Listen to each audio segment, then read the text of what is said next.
A recent ISAAA report that has been released shows that Africa is quickly adopting, has actually increased acreage of GMO crops. How high is it? The highlights of 2013 ISAAA report are very encouraging, especially for developing countries, not just Africa. Developing countries for the second consecutive year grew more biotech crops in acreage than developed countries. There were 19 countries overall that grew biotech crops in the developing countries and about 8 in developed countries, meaning in total there were 27 countries that grew biotech crops globally. Now, key highlights for Africa, I'll discuss 3. 1, the number of countries.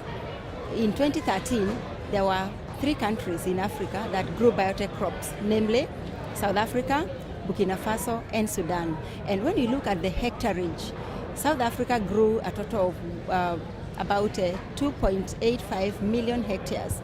That's big by any standards. And South Africa was growing biotech maize, cotton, and soybean. Burkina Faso, in its 5th year of commercialization of biotech cotton, grew a total of 474,000 hectares. That's also significant given that out of that acreage, about 60% of that was biotech in the whole country that grew about 600,000 plus hectares of cotton in total. In Sudan, a total of 61,000 hectares were grown, up from the first year of commercialization in 2013 when they grew 20,000 hectares. That is a 3-fold increase. So in all, overall, we can see that African countries are picking up very fast. Farmers are opting to continuously grow biotech crops, and the acreage is increasing by the year. Now, the second highlight about Africa in this report is that there were a number of countries, 7 in total, that are already growing biotech crops at the experiment stage, preparing themselves for commercialization. And these countries are Cameroon, we have Ghana, we have Nigeria, we have Egypt, Kenya, Uganda, and Malawi.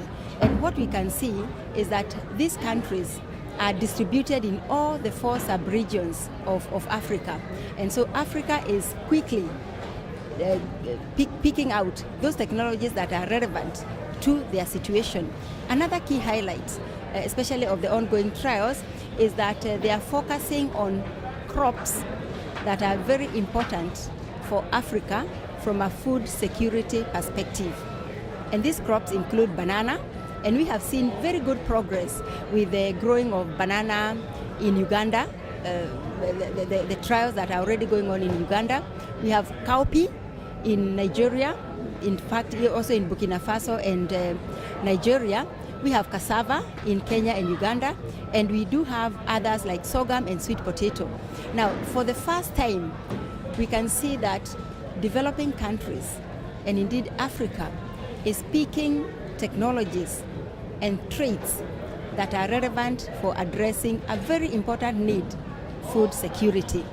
Now, another highlight of the report is that when it comes to the progress that we are expecting over the next 5 years or so, countries that are already experimenting on cotton, which is an important fiber and cash crop in Africa, are slowly learning from the experience of Burkina Faso, a small country in West Africa, but which has given, the government of Burkina Faso has given a lot of weight, political weight, to growing of biotech cotton, to an extent that in the next few years we are expecting the neighboring countries of Ghana, of Togo, Benin, Mali, farmers learning from the examples of Burkina Faso. And indeed, even today, farmers in Mali, farmers in Togo, in Ghana are asking the question, why can't our governments also allow us to grow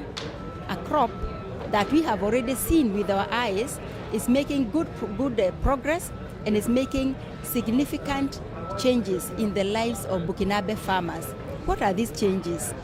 One of them is a reduction in pesticide use, significantly. from about 8 sprays to 3 sprays. What does this mean for a small-scale farmer, or a woman farmer for that matter? Because as you know, most of the farmers in Africa, close to 90% of food produced, the labor comes from women. It means that we reduce the labor for women farmers, and so they are able to release that time to grow other food crops, improving on food security. Secondly, you are able to reduce the exposure to harmful chemicals, and this reduction is manifested in improvement in the health conditions of most of the farm workers in Burkina Faso. Thirdly, we are witnessing a very important attribute that young people are starting to get interested in farming. And for this particular factor, we feel that governments in Africa, where we have a very youthful society, our population is quite youthful, we have many graduates from the science degrees that are roaming about with no jobs. I think this is the right time for governments of Africa to provide an enabling environment so that our young people can start utilizing these technologies that are more efficient, that make farming pleasurable, that make farming more predictable, and with support for markets